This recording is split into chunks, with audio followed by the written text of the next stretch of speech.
Hello and welcome to episode 3 of our weekly AGS Success video blog for students and parents, bringing the science of learning to you at home. This week we're going to be focusing on spaced study practice. So John, what do we mean by this and what should parents and students be thinking about when we're talking about spaced study practice?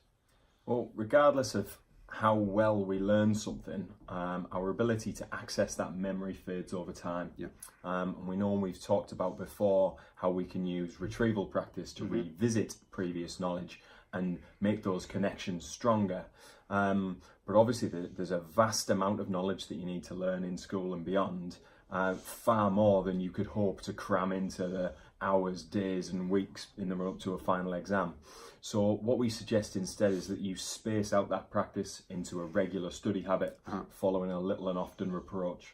What this allows for is multiple opportunities for retrieval, which are then going to build up stronger and stronger connections over time and actually provide a base of long-lasting knowledge, which then has the added benefit of it helps you to understand and learn new information as well. Perfect. And you mentioned their retrieval practice. Anyone that's watching this that maybe doesn't understand that or wants to review it, our first episode 1, was what we did retrieval practice. So we would recommend you to go back and find that video.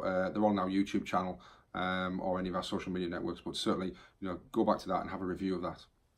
And we always give out a little tip for parents and students as well. So as a parent, John, have you got any tips for how you might kind of establish that long-lasting study habit at home?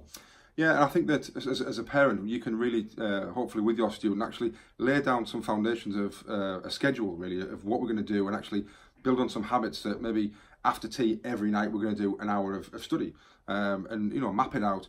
And then as the adult and as the parent, really, then it's your job to enforce that happens and make sure, rather than just leaving your son or daughter to go and do it on their own. And we all know best intentions sometimes don't work when they go back to their bedroom, and actually sit with them, time them, and enforce that it actually happens. And that way we can really start to make sure that little and often that you talked about is happening every day. And if we can also build it on top of another habit, we call it kind of habit stacking. But if it's after tea or when you get in, then it's easy because there's something that comes before it that you can kind of do, and we know what's going to come next. Yeah, you talked about kind of doing an hour after tea. What about maybe some of our younger students that aren't that kind of far down the line, that need to build more of an early adoption study habit? Yeah, and like we've said before, these videos are not just for year 11 students. So if you are a younger student in our school, then fantastic you're watching this, because you're going to get a head start into your study. But one thing we would say based on that is revise for 5 and really just try and 5 minutes a day.